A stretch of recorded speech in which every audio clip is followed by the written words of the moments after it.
ভাঙর, ভোটের আগে আবারও উত্তপ্ত ভাঙর। তৃণমূল আইএসএফ এর তুমুল সংঘর্ষ, শওকত মোল্লার গাড়ি লক্ষ্য করে বোমাবাজির অভিযোগ। পোলেরহাট থানা থেকে ফেরার সময় পরপর দুটি বোমা ছোড়া হয় বলে অভিযোগ। পোলেরহাট থানার কাছে শওকত মোল্লার গাড়ি লক্ষ্য করে বোমাবাজি এবং গুলি চালানো হয় বলে অভিযোগ তোলা হচ্ছে।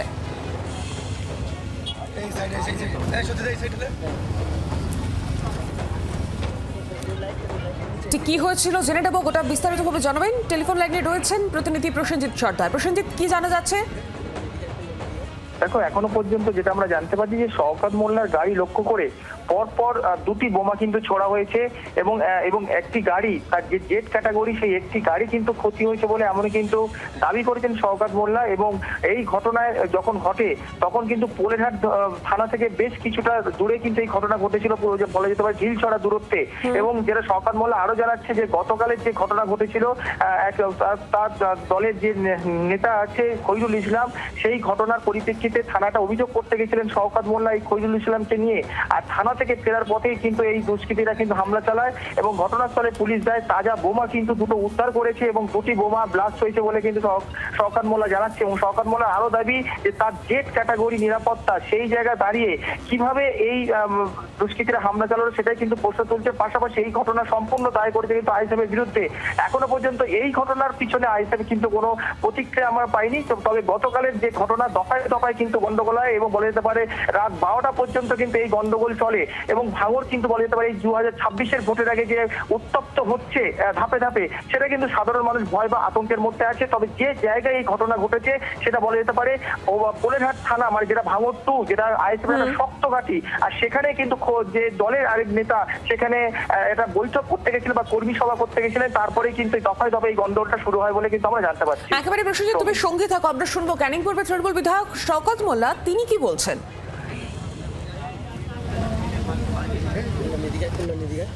আমার গাড়ি লক্ষ্য করে বোম চাষ করে, আমার গাড়িটা এগিয়ে চলে যায়, পিছনের গাড়িতে বোমটা লাগে এবং গুলিও চালায়। সিটের সাইডে আমরা আত্মরক্ষা করি, তারপর সঙ্গে সঙ্গে থানায় ফোন করি, বড়বাবুর সঙ্গে পুলিশ বাহিনী নিয়ে সেখানে উপস্থিত হয়। পরবর্তীকালে সেখান থেকেও আরো দুখানা লাইভ বোমা পুলিশ রিকভার করে। সম্পূর্ণ আইএসএফ আশ্রিত সমাজ বিরোধীরা নওশাদ সিদ্দিকী একটা ভণ্ড পীর, সেই পীরের উস্কানিতে আমাদের উপরে আক্রমণ করছে। ঠিক যেমনটা আমাদের প্রতিনিধি প্রসেনজিৎ জানাচ্ছিলেন, এর ঘটনার আগেই ভাঙড়ে তৃণমূল নেতা খয়রুল ইসলামের উপর হামলা এবং আহত হয়েছেন খয়রুল সহ আরো 4 জন। মাথা ফেটেছে খয়রুলের কয়েকজন অনুগামী। খয়রুল ইসলামের গাড়িতেও ভাঙচুর করা হয়। আহতরা জিরানগাছা হাসপাতালে চিকিৎসাধীন। আর এক্ষেত্রেও আইএসএফ এর বিরুদ্ধে হামলার অভিযোগ তোলা হয়েছে। এলাকায় বিদ্যুৎ বিচ্ছিন্ন করে হামলা চালানো হয় এমনই অভিযোগ, যদিও অভিযোগ অস্বীকার করেছে নওশাদ সিদ্দিকী।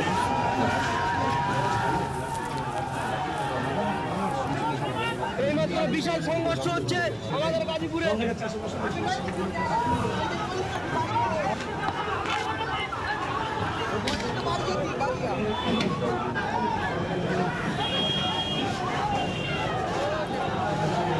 আর বিস্তারিত আপডেট নেব, সঙ্গে রয়েছেন প্রতিনিধি প্রসেনজিৎ সর্দার। প্রসেনজিৎ, আইএসএফ এর বিরুদ্ধে তো এই হামলার অভিযোগ তোলা হচ্ছে, খয়রুল ইসলামের গাড়িতেও ভাঙচুর করা হয়েছে, তিনি আহত হয়েছেন, যদিও সব অভিযোগ অস্বীকার করছে নওশাদ। একদমই তাই। এলাকার যিনি বিধায়ক আছেন নওশাদ সহ আইএসএফ এর জেলা পরিষদের সদস্য আছে আব্দুল মালিকুল্লাহ, তিনিও সম্পূর্ণ বিষয়টি অস্বীকার করেছে গতকালের ঘটনায়। তিনি জানিয়েছেন যে খৈরুল ইসলাম যে জন্মভূমির কর্মদক্ষ তৃণমূলে, তিনি ওই গাজীপুর এলাকায় সেখানে একটা সভা করছিলেন বা বৈঠক করছিলেন এবং সময় কর্মী করার পরে সেখানে নওশাদের বিরুদ্ধে বা আইএসএফ এর বিরুদ্ধে কটূক্তি কথা বলছেন বারে বারে, সেটা কিন্তু নয়, এই আইএসএফ এর দাবি করছে। এবং সেই নিয়ে জনরোষের কারণে সেখানে সাধারণ মানুষ এই তাদের উপরে হামলা চালিয়েছে বলে তিনি জানিয়েছেন। এবং সেখানে খৈরুল ইসলাম জানান যে তার 4 সঙ্গীকে মারধর করা হয়েছে, যাদের 3 জনের মাথা ফেটেছে এবং একজন ইতিমধ্যে এই বামুন হাসপাতালে কিন্তু ভর্তি আছে এবং বাকি জিরানগাছা হাসপাতালে ভর্তি।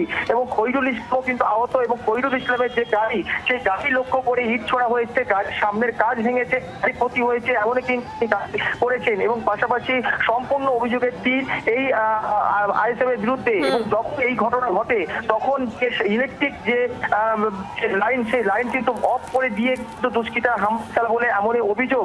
এবং বহু মানুষ সেখানে কিন্তু জড়ো হয় এবং তাদের উপর হামলা চালায় এবং মারধর করে এবং বিভিন্ন জিনিস দিয়ে কিন্তু মারধর করা হয়েছে, যার মধ্যে 3 জনের মাথা ফেটেছে এবং গুরুতর অবস্থা। তাদেরকে তড়িঘড়ি সেখানে জেরানঘাট হাসপাতালে নিয়ে যায়। মোট 4 জন খৈরুল ইসলামকে ধরে। এবং এই ঘটনায় একজনের অবস্থা আশঙ্কাজনক হওয়ায় রাতেই বলে যেতে পারে বাউন্ড হাসপাতালে ভর্তি করা হয় এবং একজনকে প্রাথমিক চিকিৎসা করার পরে ছেড়ে দেওয়া হয়। তবে এই ঘটনা বারে বারে উত্তপ্ত হচ্ছে ভাঙর, সেটা কিন্তু 26-এর ভোটের আগে একেবারে প্রসেনজিৎ, ধন্যবাদ তোমাকে। আমাদের দর্শকদের শোনাবো যে এই গোটা বিষয় নিয়ে যেমন রাজনৈতিক চর্চা তুঙ্গে, সেখানে শওকত মোল্লা তিনি কি বলছেন, এর পাশাপাশি তৃণমূল নেতা খয়রুল ইসলামের কি প্রতিক্রিয়া, এর পাল্টা নওশাদ সিদ্দিকী তার কি বক্তব্য এবং স্থানীয় আইএসএফ এর কি বক্তব্য। আইএসএফ মানে খুনি সন্ত্রাসবাদী। আমাদের ওখানে মিটিং ছিল, খয়রুল্লাহ মিটিং এ যাচ্ছিল। যখন মিটিং হচ্ছে মেন ফেলে দিয়ে চতুর্দিক থেকে সমাজ বিরোধীরা আমাদের কর্মীদের উপর আক্রমণ করে। মেন টার্গেট ছিল খয়রুল, তা না হলে ওই এলাকার জমিটা ওদের হাত থেকে দিনের পর দিন সরে যাচ্ছে। মানে একেবারে ভয়ঙ্কর সন্ত্রাসবাদী কার্যকলাপ যেটা, সেটা আইএসএফ এর মদতে এই ধরনের ঘটনা ঘটছে। পুলিশ প্রশাসনকে অনুরোধ করব এই ঘটনার সঙ্গে যে বা যারা জড়িত অবিলম্বে তাদেরকে গ্রেফতার করা এবং দৃষ্টান্তমূলক শাস্তির ব্যবস্থা করা। এটা একদম পরিকল্পিত ঘটনা, না হলে মেন ফেলে এভাবে অন্ধকারে আক্রমণ করা এটা চোরের মতো কাজ। যে বলছে যে তৃণমূলের নেতা ওই জায়গায় বসে অকথ্য ভাষায় গালিগালাজ করছিল। এটা রমজান মাস, এই সময় এই ধরনের অকথ্য গালিগালাজ এইভাবে এটা কি মেনে নেওয়া যায়? সাধারণ মানুষজন তাকে বারণ করছিল, তার গালিগালাজ দেওয়ার পরিমাণ আরো বাড়ছিল। যখন উনি বুঝতে পারছেন এবার জনরোষের শিকার হতে পারি, গাড়ি নিয়ে পালিয়ে আসার চেষ্টা করছিল। তাদের উপরে এক প্রকার গাড়ি তুলে দিচ্ছিল, প্রাণে মেরে দিত।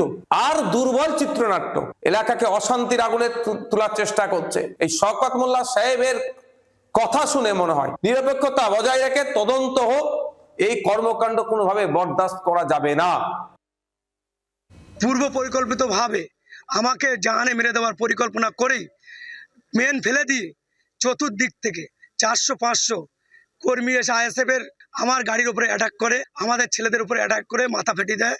ওদের কাজই হচ্ছে মানুষকে মেরে দিয়ে রাজনীতি করা। সমগ্র ভাঙড় থেকে আইএসএফ দলটা মুছে যাবে বলেই সেই আশঙ্কা করে সন্ত্রাসের রাজত্ব কায়েম করার জন্যই এই নওশাদ সিদ্দিকীর ভণ্ড দল সুপরিকল্পিতভাবে আমাকে মারার জন্য পরিকল্পনা করেছে। দেয়াল লেখনকে কেন্দ্র করে একটা পারিবারিক অশান্তি তৈরি হয়, যেটা তারা নিজেরাই মীমাংসা করে নিজেদের মধ্যে আপোষ করে নেয়। খায়রুল সাহেব তার লোকজনকে নিয়ে সেই গ্রামে হাজির হয়, অকথ্য ভাষায় গালিগালাজ করে এবং তাদের উপরে চড়াও হওয়ার চেষ্টা করে। রানিং এমএলএর নামে মামাসি তুলে গালিগালাজ দিচ্ছে, এটা গ্রামের মানুষ কোনোভাবে মেনে নিতে পারে? এই মস্তানি কিন্তু বেশি দিন চলবে না। সাধারণ মানুষ এই মস্তানি কিন্তু আর বেশি গ্রহণ করবে না। বাংলার আওয়াজ, বাঙালির আবেগ, জি 24 ঘন্টা।